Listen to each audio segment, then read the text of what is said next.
दोस्तों जरा तस्वीर कीजिए कि जून जुलाई और अगस्त का महीना हो, लेकिन सूरज की तपिश के बजाय बर्फबारी हो रही हो। खेतों में लहलहाती फसलें एक ही रात में तबाह हो जाएं, दरिया और झीलें जम जाएं और दिन के वक्त भी आसमान पर अंधेरा छाया रहे। ये कोई फिल्मी कहानी नहीं बल्कि इंसानी तारीख का एक हकीकी वाक़या है।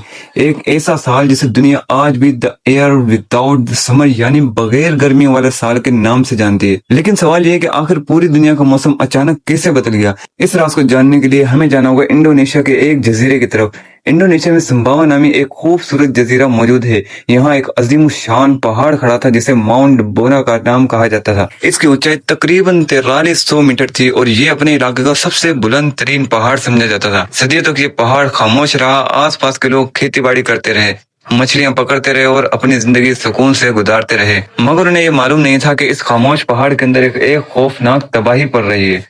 पहाड़ के नीचे पिघले हुए पत्थरों यानी मेगामा का एक वसी जखीरा मुसलसल दबाव बढ़ रहा था। फिर आया 10 अप्रैल 1815। ये वो दिन था जब माउंट डम्बोरा का सदियों से जमा होने वाला गुस्सा फट पड़ा। ये आम आतिशफशा का धमाका नहीं था। माहिरीन के मुताबिक गुज़िश्ता 10,000 साल इंसानी तारीख के सबसे ताकतवर आतिशफशा धमाकों में से एक था। धमाके की आवाज इतनी शदीद थी कि तकरीबन 1600 किलोमीटर तक दूर तक सुनी गई थी। कई इलाकों में लोगों ने समझा कि शायद ये कोई अजीम जंग शुरू हो गई है। बरतानी फौजी अफसरान ने तो अपने तोप खाने तक तैयार करने का हुक्म दे दिया था।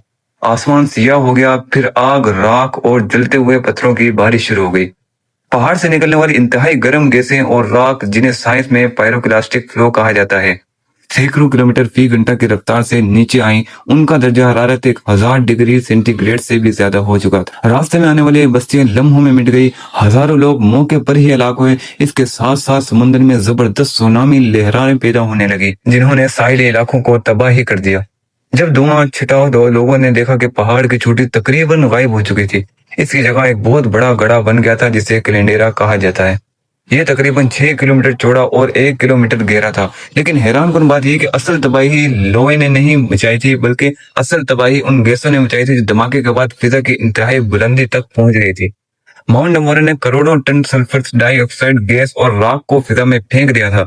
ये मौत फिजा की ऊपरी तय यानी स्ट्रेटोस्फेयर तक पहुंच गया था। वहां जाकर सल्फर गैस ने छोटे छोटे जर्रात यानी सल्फेट एरोसोल की शक्ल इख्तियार कर ली थी।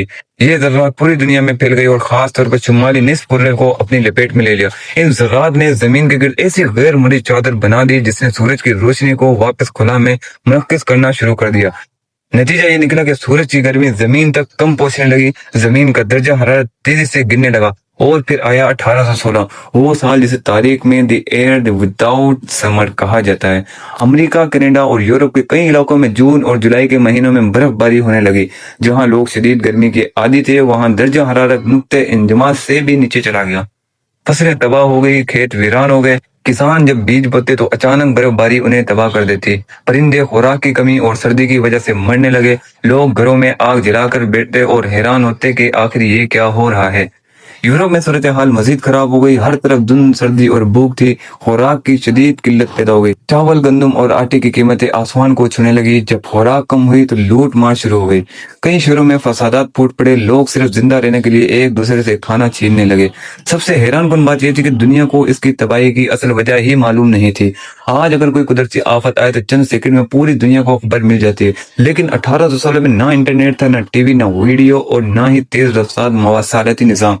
लोग सिर्फ इतना जानते थे कि मौसम अचानक बदल गया है। कुछ लोगों ने इसे क़यामत की निशानी समझा, कुछ ने ख्याल किया कि सूरज अपनी ताकत खो चुका है और कुछ ने इसे खुदा का अजाब करार दिया। बाद में साइंसदानों ने तहकीक की तो मालूम हुआ कि इस तमाम तबाही के पीछे माउंट बोरा का एक धमाका था। वक्त गुजरने के साथ साथ फिजा में मौजूद राख और सल्फर के जर्रात दोबारा जमीन पर गिरने लगे। 1817 में मौसम में मामूली बेहतरी आई। 1818 और 1819 में हालात मजीद बेहतर हो गए और तकरीबन 1820 तक दुनिया का मौसम दोबारा मामूल पर आ गया। लेकिन यहाँ एक अहम सवाल पैदा होता है, क्या आज के दौर में भी अगर ऐसा धमाका दोबारा हो जाए तो क्या होगा? माहिरीन के मुताबिक आज नुकसान पहले से कहीं ज्यादा हो सकता है। सबसे पहले फिजाई सफर तकरीबन बंद हो जाएंगे, क्योंकि आतिश फिजाई राख जेट इंजनों के लिए इंतहाई खतरनाक होती है। पूरी दुनिया की सप्लाई चेन मुतासिर होगी, खुराक की किल्लत पैदा होगी, मैशत बहरान का शिकार होंगी, स्टॉक मार्केट से गिर सकती हैं और सोशल मीडिया पर फैलने वाली अफवाहें सूरत हाल को मजीद खराब कर सकती हैं। सबसे ज्यादा तशवीफनाक बात यह है कि माउंट नबूरा मुकम्मल तौर पर मुर्दा आतिशफिजा नहीं है, ये आज भी एक फ़आल आतिशफिजा समझा जाता है। अगरचे इसका आखिरी बड़ा सरगर्म दौर कई दहाइयां पहले रिकॉर्ड किया गया था, लेकिन साइंसदान आज भी इसको निगरानी करते हैं। यह वाकया हमें याद दिलाता है कि इंसान ने चाहे कितनी ही तरक्की क्यों ना कर ली हो, कुदरत की ताकत के सामने वो आज भी महदूद है। एक आतिशफिजा ने पूरी दुनिया का मौसम बदल दिया, लाखों लोगों की जिंदगी मुतासिर कर दी और तारीख में एक ऐसा बाब लिख दिया जिसे दुनिया आज भी फरामोश नहीं कर सकी। आपका इस वाक़े के बारे में क्या ख्याल है? क्या मुस्तकबिल में दुनिया दोबारा किसी ईयर विदाउट अ समर का सामना कर सकती है या नहीं? अपनी राय कमेंट में जरूर बताइएगा। वीडियो पसंद आए तो वीडियो को लाइक करना और चैनल को सब्सक्राइब कर देना ताकि आइंदा आने वाली वीडियो आप तक पहुंचती रहे।